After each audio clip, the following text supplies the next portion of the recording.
Hello. Hello.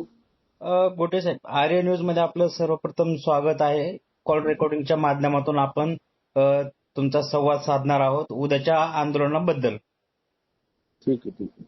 आरक्षण उपवर्गीकरण रद्द करा या मागणीसाठी सेलूमध्ये उद्या एक आंदोलन होणार आहे. त्या आंदोलनाची नेमकं भूमिका काय असणार आहे? पहिल्यांदा आपल्या न्यूज चॅनलचे आम्ही आभार व्यक्त करतो आणि पहिल्यांदा जे तर उद्याचा असणारा जो मोर्चा आहे हा मोर्चा म्हणजे आरक्षण उपवर्गीकरण जे या फडणवीस सरकारने आरक्षणाचे तुकडे करू घातले आहेत. कालपर्यंत एकसंघ असलेल्या एससी प्रवर्गातील 13% आरक्षणातील 59 जातीचा समूह एका ताटात खाणाऱ्या दोन भावंडांना तोडण्याचं या सरकारचं षडयंत्र आहे. आणि हे षडयंत्र आम्ही कदापि यांचे मनसुबे सक्सेस होऊ देणार नाहीत. या दृष्टिकोनातून उद्या जे 59 जातीला तोडण्याचं या सरकारचं षडयंत्र आहे या मोर्चाच्या माध्यमातून आम्ही एकसंघ होऊन हा मोर्चा सरकारच्या कानठाळ्या उघडणारा मोर्चा आहे की तुम्ही आमच्या नादाला लागू नका, आमच्या आरक्षणाचे तुकडे करू नका किंवा हे आरक्षण संपवण्यासाठी तुमचे मनसुबे जे असतील ते मनसुबे आम्ही उधळून लावल्याशिवाय राहणार नाहीत या तत्वावरचा असेल. अबकड विरोधामध्ये समाज मोठ्या प्रमाणात रस्त्यावर उतरताना आपल्याला पाहायला दिसून येत आहे. बीड परभणीवरून देखील काही मोर्चा निघालेला आहे. नेमकं या निर्णयावर नेमकं कोणता धोका निर्माण होणार आहे असं आपल्याला वाटतं? या निर्णयावरती जो सरकारचा डाव आहे, खरं म्हणजे पहिल्यापासून मुळात आपण बारकाईनं लक्ष द्या, थोडा पाठीमागच्या भूमिकेकडे जा. जेव्हापासून हे भाजप सरकार सत्तेमध्ये आलेलं आहे तेव्हापासून या देशामध्ये आरक्षणाचं खूळ माजलेलं आहे. वास्तविक पाहता कालच्या काळामध्ये मराठा ओबीसी वाद असेल, त्याच्यामध्ये एससी वाद असेल आणि जो तो पाहता तुम्ही बघितला असेल आरक्षणाच्या नावावरती एकमेकांशी भांडताना या सरकारच्या सत्तेच्या काळात दिसतोय. आणि जाणीवपूर्वक यांनी अगोदर समान नागरिक कायदा तयार करू किंवा हिंदू राष्ट्र तयार करू अशा प्रकारची मोठमोठ्या अफवा पसरवल्या. अफवा नसून किंबहुना हे यांचे मनसुबे आहेत हे आपल्यासारख्यानं उघड डोळ्यानं ओळखलं पाहिजे. हा मनुवादी डाव आहे, ही आरएसएसची रणनीती प्रणिती आहे आणि त्या तालमीत वाढलेले या राज्याचे मुख्यमंत्री देवेंद्र फडणवीस हे म्हणतात की 3 महिन्यामध्ये आम्ही आरक्षणाचं उपवर्गीकरण करू.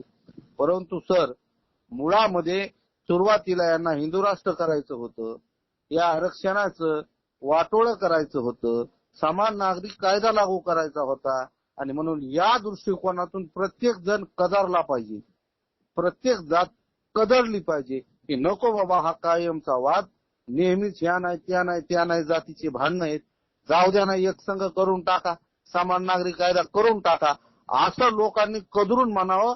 अशी या लोकांची मला वाटतंय एक डाव आहे, असा विचार आहे. म्हणजे संविधानिक आरक्षण व्यवस्थेवर हा घाला असल्याचा आरोप होत आहे, याकडे तुम्ही कसे पाहता? नक्कीच संविधानिक तुम्ही म्हणताय, पहिल्यापासून पाहिलं असेल जंतर मंतरवर एक वेळ संविधानाच्या प्रती जाळल्यावर निषेध केला गेला. या देशामध्ये असणारी एक आरएसएस संघटना आहे, या संघटनेला देशाचं राष्ट्रगीत मान्य नाही, देशाचा राष्ट्रध्वज मान्य नाही. बाबासाहेब आंबेडकरांच्या विरोधात पाहिलं असेल भाजपच्या अनेक सत्ताधाऱ्यांनी महामानवांच्या विरोधात गरळ ओकण्याचं काम केलेलं आहे. आता तरी काही लोकांच्या तुम्ही भूमिका पाहिल्या असतील की ते स्पष्ट सांगतात की आम्हाला संविधान मान्य नाही आणि या देशामध्ये असणारा यांचा संविधानावरची डोळा आहे. हळूहळू जसं म्हणतात ज्या देशाचा किंवा ज्या राज्याचा राजा व्यापारी त्या देशाची जनता भिकारी, तसं या जनतेला या चहा विकणाऱ्या पंतप्रधानांनी आज भिकारी केलेलं आहे. पाहिलं असेल आपण प्रचंड महागाई, शिक्षणाचं खाजगीकरण आणि प्रचंड तरुणांमध्ये आजची बेरोजगारी आहे, याला सर्वस्वी कारणीभूत आहेत हे सत्ताधारी. यांनी देशाचं वाटोळं केलेलं आहे. पेपर फुटीसारखे लाजिरवाणे प्रकार या देशामध्ये सर्रास घडत असतात, बलात्कारासारखे प्रकार या देशामध्ये सर्रास घडत असतात, जाती अत्याचाराचे प्रकार या देशामध्ये सर्रास घडत असतात, परंतु आजपर्यंत ही व्यवस्था कोणालाही न्याय देऊ शकली नाही. म्हणजे संविधानाचं जरी राज्य असेल तरी बाबासाहेब म्हणाले होते, संविधान कितीही चांगलं असलं तरी अंततः ते राबवणारे जर चांगले नसतील तर ते संविधान कुचकामी ठरेल. आणि आज तीच परिस्थिती होताना पाहत आहात. आणि हे संविधान हे संपवण्याच्या मार्गावर हे लोक आहेत, हे नाकारता येणार नाही. एकीकडे बघितलं तर उद्याच्या आंदोलनामध्ये बहुजन, ओबीसी आणि पुरोगामी काही संघटना ज्या असतील तर त्या किती संघटना उद्याच्या आंदोलनात कितपत दिसून येतील? सर, जे असा प्रचंड पाठिंबा आणि प्रचंड जनतेची लाट व उत्साह उद्याच्या मोर्चासाठी आम्हाला प्रतिसाद घालताना दिसली. रात्रीचे दिवसाचे वेळ काळ न बघता आम्ही खेडोपाडी फिरलो, लोकांच्या प्रतिक्रिया जाणून घेतल्यात. महिलांमध्ये सुद्धा या गोष्टीचा प्रचंड रोष निर्माण झालेला आहे. प्रत्येक जाती धर्मामधल्या लोकांना याचा राग निर्माण झालेला आहे की काय चाललंय या देशामध्ये. वेळोवेळी जातीमध्ये फूट पाडण्याचे कारस्थान जर इथले सत्ताधारी करत असतील हे दुर्दैव आहे. आणि या एससी आरक्षणाच्या माध्यमातून बोलायचं झालं तर कालपर्यंत हे एससी समाजातल्या 59 जाती एकत्र आहेत. त्याच्यामध्ये अबकड वर्गीकरण करून जे यांनी घाट घातलेला आहे ह्या व्यवस्थेच्या आणि यांच्या निर्णयाच्या विरोधामध्ये आज प्रत्येक जातीचा व्यक्ती उतरलेला आहे. आणि म्हणून या स्तरावरच्या ज्या सामाजिक संघटना आहेत, समतावादी लोक आहेत, संविधानवादी लोक आहेत, त्यांनी आम्हाला शब्द दिलेला आहे की उद्या हजारोच्या संख्येने, लाखोच्या जवळपास सैलाब लोकांचा रस्त्यावर उतरेल. आणि हा निळा सैलाब या सरकारचे डोळे उघडल्याशिवाय शांत बसणार नाही. आणि आरक्षण उपवर्गीकरण हे रोखणारच, एवढा आत्मविश्वास घेऊन उद्या ही जनता रस्त्यावर उतरणार. कुठे साहेब, तुम्ही गावखेड्या पातळीवर तुम्ही प्रत्येक गावखेड्यामध्ये बैठका सुरू आहे, त्या बैठकीदरम्यान तुमची अनेक समाजातील कार्यकर्त्यांची, समाज बांधवांची भेट होत आहे. पण यावरच ह्या बैठका होत असताना तुम्ही कुठेतरी मातंग समाजाचे जो गावखेड्यातला राहणारा मातंग बांधव आहे त्यांच्याशी संवाद साधलाय का? जर असेल तर उपवर्गीकरणाबद्दल त्यांचं मत काय येतंय आपल्यापर्यंत? बिलकुल सर, बिलकुल. गावखेड्यामधला मातंग समाज त्यांना पण हे उपवर्गीकरण नको आहे. मुळात तुम्ही जे म्हणताय हे अगदी एकदम ओके आणि रास्त प्रश्न विचारला. एक सामान्य जनतेमधला गावगाड्यावरचा मातंगाला सुद्धा मी प्रश्न विचारले की बाबांनो, एससी प्रवर्गामध्ये आपण सगळे एकत्र आहेत, या काळामध्ये तुम्हाला कुठल्या अडचणीला सामोरं जावं लागलं, अशा कुठल्या सवलती आहेत की ज्या इथल्या बौद्धांना मिळाल्या असतील, एससी प्रवर्गातल्या लोकांना मिळाल्या असतील, त्यापैकी अशा कुठल्या योजनेपासून आपण वंचित राहिला आहात का? तर तेव्हा त्यांचं उत्तर आहे की ज्या योजना तुम्हाला सर्वांना मिळाल्या त्या पूर्ण योजनेचा लाभ आम्ही घेतलेला आहे. कालपर्यंत आमचे लोक शिकले नसतील, पण आता आमच्यात सुद्धा शिक्षणाचा प्रभाव वाढलेला आहे.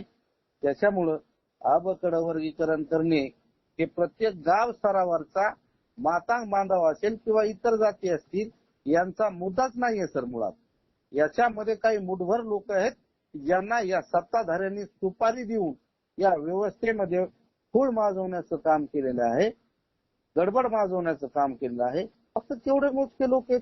समाजाचा मुद्दा नाही हा. मुळात समाजापर्यंत आम्ही पोहोचलो, त्यांची अशी कुठलीही भूमिका नाही. आपण बघितलं सरकारने अद्याप प्रश्नावर ठोस भूमिका घेतलेली नाही. हा समाजाच्या भावना दुर्लक्षित करण्याचा प्रकार आहे का? निश्चितच. काय केलेलं आहे, काही मोजके लोक असतील ते जे आज समाजाचं प्रतिनिधित्व करून प्रतिमोर्चे काढत आहेत. आणि या दृष्टिकोनातून मी जे आता आपणास बोललो की काही प्रवर्गातील हे नाकारता येणार नाही, काही आमच्यातलेही असू शकतात. म्हणजे आमच्यातले म्हणण्यापेक्षा बौद्ध समाजातील काही घटक असू शकतात, त्यामध्ये हे सगळे आपण एकच आहेत. त्याच मध्ये मातंग समाजाचे काही घटक आहेत की जे RSS प्रणित सुपारीबाज आहेत, हे टप्पूचे, हे बोलायला लागलेले.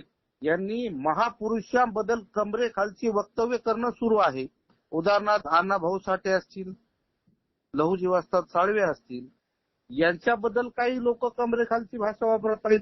त्याच्या विरोधात डॉक्टर बाबासाहेब आंबेडकर, बौद्ध धर्म असेल, भगवान बुद्ध असतील, यांच्याबद्दल देखील खूप खालच्या थराच्या भाषा वापरणं सुरू आहे. आणि या दृष्टिकोनातून यांना जाणीवपूर्वक या टपूच्यांना इथल्या RSSच्या सरकारच्या म्हणण्यावरती दंगली माजवायचं काम यांच्या हाती दिलेलं आहे.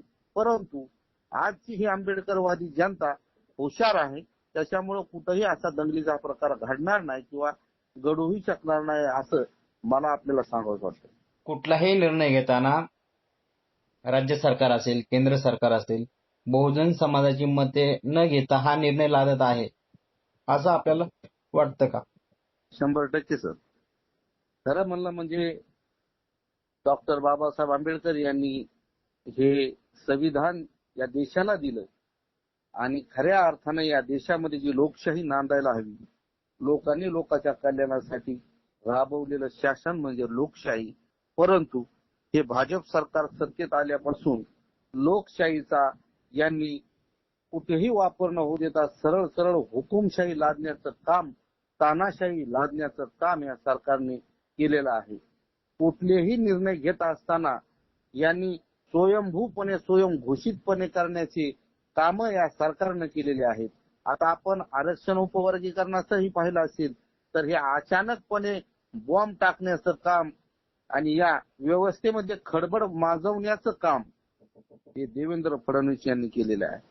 आणि याच्यामध्ये असणारे सत्ताधारी सर्वच, की एकनाथ शिंदे गट असेल, त्याच्यानंतर अजित पवार गट असेल, सुनयना पवार गट असेल, हे सर्वच याच्यामध्ये इन्व्हॉल्ड आहेत. आणि हे सरकार समाजाच्या हिताचं सरकार नसून या देश हिताचं वाटोळं करणारं सरकार आहे असा आमचा आरोप आहे. एकीकडे बघितलं असेल, उद्या आंदोलन होणार आहे. मोठ्या संख्येनं तरुण असतील, महिला बंधू असतील, वयस्कर असतील, सर्व कार्यकर्ते असतील, ह्या आंदोलनामध्ये मोठ्या संख्येने उपस्थित होणार. जर उद्याच्या आंदोलनामध्ये पोलीस प्रशासनाने गुन्हे दाखल करण्याची भूमिका घेतली किंवा आंदोलनाला काही वेगळं वळण लागलं, तुम्ही आज आयोजन करत आहात, तुमची जी कमिटी असेल, ज्या वेळेला गुन्हे दाखल करण्याची वेळ येईल किंवा गुन्हे दाखल होणार असतील तर त्यावेळी तुम्ही मोर्चाचं नेतृत्व करणारे जे मंडळी असाल त्यांची भूमिका काय असेल? महत्वाचा प्रश्न आहे. यामध्ये आज आपणास सांगावं वाटेल की उद्याचा मोर्चा जो निघणार आहे हा मोर्चा शांततेत निघणारा मोर्चा आहे. इथं कुठल्याही प्रकारचं गालबोट लागणार नाही. हा लोकशाही मार्गाने निघणारा मोर्चा आहे. इथं सर्व आंबेडकर जनता, इथं संविधान प्रेमी लोक आहेत. त्याच्यामुळे इथं कुठलाही गदार किंवा गोंधळ होणार नाही याची 1000% आम्हाला खात्री असताना जरी इथलं सरकार गुन्ह्याच्या भीतीने जर काही करणार असेल तर आम्ही पहिल्यांदा म्हणू की देशामध्ये लोकशाही मार्गाने आंदोलन करण्याचा अधिकार आमच्या बापानं आम्हाला दिलेला आहे, आमच्या संविधानानं आम्हाला दिलेला आहे. तो अधिकार तुम्ही हिसकावून घेऊ शकत नाही. कारण इथं संविधानाचं राज्य आहे, इथं हुकुमशाही चालणार नाही. आणि जर कोणी आमच्यावर गुन्हे दाखल करणार असेल तर मी पहिल्यांदा त्यानंतर भीमराज गोटे या शासनाला आवाहन करतो, जर संविधानिक मार्गाने जर आंदोलन मोर्चे करणं आज या देशात या लोकशाहीच्या राज्यात गुन्हा झालेला असेल तर आम्हाला काळ्या पाण्याची शिक्षा द्या. मला एकट्याला फाशी जरी दिलं तरी या समाजासाठी मी मागे सरकणार नाही. हा देखील या माध्यमातून, आपल्या माध्यमातून माझा सरकारला प्रश्न आहे आणि शब्द आहे. उद्याच्या आंदोलनाच्या माध्यमातून सरकारनं तुमच्या मागण्या मान्य नाही केल्या तर पुढे महाराष्ट्रातील तीव्र स्वरूपात आंदोलन उभे राहणार आहे का व त्याची रूपरेषा कशी असेल? प्रश्न चांगला आहे सर. महत्वाचं म्हणजे उद्या जर आमच्या आंदोलनाच्या माध्यमातून मागण्या पूर्ण होणार नसतील हे जर तुम्हाला वाटत असेल, परंतु या सरकारला आमच्या आंदोलनासमोर, या समाजाच्या आंदोलनासमोर जेव्हा आपण पाहिलं असेल रस्त्यावरती आंबेडकरवादी मोठ्या प्रमाणावरती उतरलेला आहे, तेव्हा भल्या गुडघे टेकायला या समाजानं भाग पाडलेला आहे. आणि आपण जर म्हणत असाल उद्याचा मोर्चा म्हणजे इथल्या आंदोलनाचा संप नाही, तर आपण पाहिलं असेल बीड वरून लॉंग मार्च मुंबईपर्यंत निघालेला आहे. त्या लॉंग मार्च मध्ये देखील आमचे भीम सैनिक, संविधान प्रेमी एकदम सरकारचा आक्रोश करत पायी जात आहेत. उन्हात तान्हात या वादळ वाऱ्यामध्ये अशा या पावसाच्या प्रसंगी, अशा वातावरणाच्या प्रसंगी ते लोक मुंबईपर्यंत जात आहेत. उद्याचा मोर्चा आपला सेलूला असणार आहे. त्यानंतर 17 तारखेचा मोर्चा माननीय सरसेनानी आनंदराज आंबेडकर साहेब यांच्या नेतृत्वामध्ये परभणीला होणार आहे. याचबरोबर 26 जूनला देखील सरकार बंद, आरक्षण जर बंद करणार असेल तर सरकार बंद, अशा प्रकारची हाक माननीय सरसेनानी आनंदराज आंबेडकर यांनी दिलेली आहे. मुंबई बंद अशी सुद्धा हाक दिलेली आहे. कारण या ठिकाणी नाक दाबल्याशिवाय तोंड उघडत नाही अशी परिस्थिती निर्माण केलेली आहे. आणि रस्त्यावरचा संघर्ष कशा पद्धतीने लढायचा इथल्या आंबेडकरवाद्याला चांगल्या प्रकारे माहित आहे. म्हणून या 1, 2, 3 मोर्चांनी पूर्ण आंबेडकरवादी, समतावादी, संविधानवादी एकही घरात बसणार नाही आणि मुंबई जाम करून टाकल्याशिवाय राहणार नाही. जेव्हा नाक दाबल्या जाईल तेव्हा अचानक त्यांचं तोंड उघडल्याशिवाय राहणार नाही. आणि हे आरक्षण उपवर्गीकरण थांबवल्याशिवाय देखील आम्ही सरकारला दुसरा पर्याय देखील शिल्लक राहू देणार नाहीत असं या माध्यमातून सांगायचं. आपण बघितलं असेल मनोज जरांगे पाटील यांनी आरक्षणासंदर्भामध्ये आमरण उपोषण केलं होतं. मुंबईपर्यंत ते गेले होते. मुंबई बंद देखील करण्यात आली होती. पण सरकारने देखील त्यांना अनेक शब्द दिले होते. त्याच्यातले काही शब्द सरकारनं पाळले, काही शब्द पाळले नाही. त्यावर मनोज जरांगे पाटील आता परत उपोषणाला बसले होते. जर मराठा समाजाला आरक्षण व त्यांच्या मागण्या मान्य करण्यासाठी सरकार कुठेतरी कमी पडत असेल तर तुम्हाला अशी खात्री आहे का की सरकार उपवर्गीकरण एवढ्या सोप्या पद्धतीने व तात्काळ करेल म्हणून? मुळामध्ये आपण पाहिलं असेल आदरणीय मनोज जरांगे पाटील यांनी जे बंड केलं, जे सरकारच्या विरोधात आंदोलन उभं केलं, स्वतःच्या जीवाची पर्वा न करता या सरकारला डोळे उघडण्याचं काम केलं, सरकारचे डोळे उघडण्याचं काम केलं आणि तेवढाच प्रतिसाद इथल्या मराठा समाजाने दिला. आणि त्या माध्यमातून आपण तरी पाहिलं असेल काही नाही तरी सरकारला झुकवण्याची ताकद एका 1.5 फसली असणाऱ्या वाघानं केली.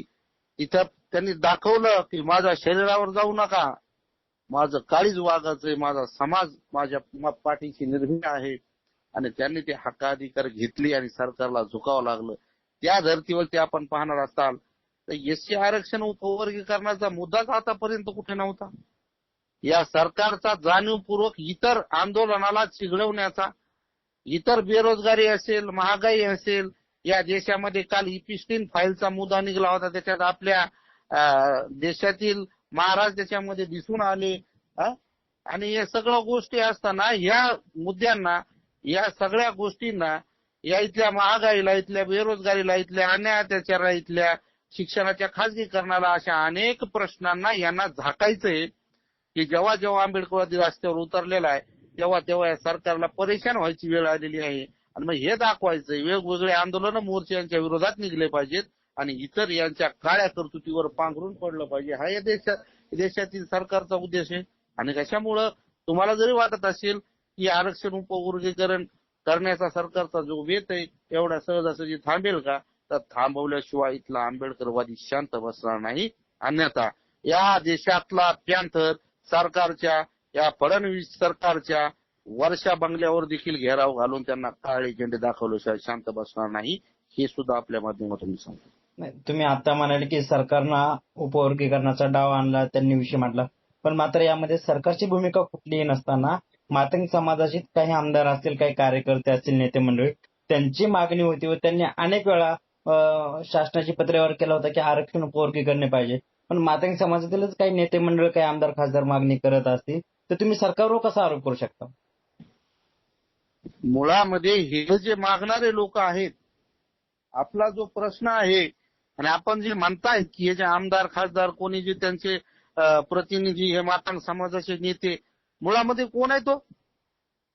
यांच्या बागलातले गोचडे, आरएसएसच्या चडीतले, त्याच्यात म्हणता येईल हवालदार आहेत. हे रेशीम बागेमध्ये तयार झालेले कार्यकर्ते आहेत. हे आरएसएसचे लोक आहेत. यांना आरएसएस जी संघटना सांगेल, हे भाजप जे सांगेल त्या पद्धतीने उधळायचंय. याच्यामध्ये समाजाला काय माहित होतो? सर, तुम्हाला सांगायचं झालं तर आम्ही गावगाड्यातल्या शेवटच्या थरातल्या लोकांपर्यंत पोहोचलोय. हा समाज भोळा बाबडा आहे. 80-90% लोकांना देखील आणखीन या बकड वर्गीकरण मुद्दा काय आहे हे माहीत नाही. हा भोळा बाबडा समाज आहे. याला फसवून हे टप्पूचे टगे सुपारीखोर लोक पुढे आलेले आहेत. बाकी समाजाचं काय याच्यात देणं घेणं नाही. आणि म्हणून आमचा सरळ रोष कोण्या जाती धर्माला नाही, आम्ही जाणीवपूर्वक कोण्या जातीला टार्गेट करावा असं या सरकारचे मनसुबे आहेत. यांना वाटतंय की इथला आंबेडकरवादी इथला बौद्ध समाज मातांगाच्या विरोधात जावा, इथले मातांग बौद्धाच्या विरोधात जावी, यांच्यात भांडणं व्हावेत, दंगली व्हाव्यात. मग आणि हे लोक जर गटागटामध्ये विभागले तर उद्या यांच्या मताच्या पोळ्या भाजणं सहज शक्य आहे. म्हणून हे उद्याचं राजकारण आहे, बाकी काय नाही. म्हणजे एकीकडे जसं राज्यामध्ये हिंदू मुस्लिम वाद पेटवला जातो त्याच पद्धतीने बौद्ध आणि मातंग समाजाचा वाद पेटवला जातो असं आपल्याला वाटतं का? 100% यात शंकाच नाही. बौद्ध आणि मातांग हे दोन भाऊ कालपर्यंत आजपर्यंत मांग महार एक. आणि या लोकांना इथल्या व्यवस्थेनं आजपर्यंत नाकारलेले लोक आहेत साहेब. कालपर्यंत यांना मंदिर प्रवेश नाही, यांची छुवाछूत केल्या जायची, यांना बाट पकडल्या जायचा. आजही धेडमांग म्हणून चिडवल्या जातं. आज आपण पाहत असाल कालपर्यंत तर आजपर्यंत अनेक या मातांगाच्या बौद्धांच्या खांडोळ्या केल्या, यांच्यावर जाती अत्याचार झालं, इथं माय बहीण लुटल्या गेली. खैरलांची सारख्या प्रकरणामध्ये भोतमांगे हे मातांग समाजाचं कुटुंब. आणि बघितलं असेल आपण काय अवस्था होती, तुकडे झाले. तिथं आमच्या मातांग भगिनींच्या आबरूची लक्तरे तोडली. आणि हे एवढं सगळं होऊन त्या काळातलं सुद्धा सरकार आणखीनही त्या भोतमांगे परिवाराला न्याय देऊ शकलं नाही. आज आपण पाहिलं असेल बीडला एका मातांग समाजावरती अन्याय झाला. अशा अनेक उदाहरणं आपल्याला सांगता येतील. आणखीन इथल्या व्यवस्थेनं या समाजाला स्वीकारलेलं नाही सर. आणि त्याच्यामुळं हे लोक कालपर्यंत आम्ही एका विचारानं राहिलेले लोक आहेत. आणि त्याच्यामुळं आपण जे म्हणताय हे स्पष्ट आहे. एक शेवटचा प्रश्न, उद्याच्या होणाऱ्या आंदोलनासाठी समाज बांधवाला आरक्षण उपवर्गीकरण जोपर्यंत रद्द होत नाही तोपर्यंत काय भूमिका घ्यायला पाहिजे? जसं आज खेड्यापाड्यामध्ये तुम्ही फिरताय, उद्या राज्य पातळीवर एक आंदोलनाची हाक उभी राहणार आहे, त्यावेळेस काय भूमिका घेतली पाहिजे? काय महत्वाचा मेसेज द्या? हे पहा, आज गरज आहे सर्व समाजाला जाग होण्याची. गाव खेड्यामधील असतील, कान्याकोपऱ्यामध्ये असेल, वस्ती तांड्यावरील लोक असतील, या समाजानं खरंच आज म्हणजे खडबडून जागं झालं पाहिजे. कालपर्यंत पीठ मागे म्हणून ज्या लोकांना हिणवलं गेलं, खासकर हे पीठ मागे कोणाला म्हणून हिणवलं गेलं, आरक्षणवादी म्हणून कोणाला हिणवलं गेलं, आणि हे हिणवणारे कोण होते याच्यावर देखील आपण प्रकाश टाकला पाहिजे. मुळामध्ये उद्याचं आंदोलन म्हणजे आजचं आंदोलन हे बाबासाहेब आंबेडकरांनी कालपर्यंत तुम्हाला आम्हाला सगळ्यांना चिखलाच्या दलदलीतून बाहेर काढलं. माणूस असून माणसासारखं जगण्याचे अधिकार आम्हाला नव्हते. गळ्यात मडकं आणि पाठीला झाडू अशी हीन अवस्था या समाजाची. माणसाच्या जन्माला येऊन कुत्र्यापेक्षाही खालच्या दर्जाची वागणूक होती. बाबासाहेबांनी आम्हाला माणसात आणवलं, घडवलं. शिक्षणाचा अधिकार, आरक्षणाचा अधिकार, मताचा अधिकार हे सगळे अधिकार दिले. आणि या सर्व अधिकारावरती आता गदा या सरकारनं निर्माण केलेली आहे. आज नाही तो कल नाही. आज जर आम्ही झोपलो तर उद्या आमचं जे बाबासाहेबांनी दिलेलं आहे ते काहीच शिल्लक राहणार नाही. म्हणून इथल्या समाजाला, इथल्या समाज बांधवांना आमचं आव्हान आहे की हा मोर्चा जोपर्यंत आरक्षण उपवर्गीकरण हे सरकार थांबवणार नाही तोपर्यंत हा मोर्चा देखील थांबणार नाही. म्हणून इथल्या समाज बांधवांनी आता आपल्या हातचे काम देखील 2 दिवस सोडले तरी चालतील, पण हे आरक्षण उपवर्गीकरण या सरकार जोपर्यंत रद्द करणार नाही तोपर्यंत आमची माघार नाही असं या ठिकाणी. आता गावखेड्यामध्ये तुमच्या बैठका सुरू आहेत, बैठकीमध्ये तुम्ही तुमच्या काही सहकारी सोबत फिरत असतील, त्या सहकाऱ्यांचा नामोल्लेख काय आपण करणार आहात का सर्व सहकाऱ्यांसोबत आहेत एवढीच भावना असेल?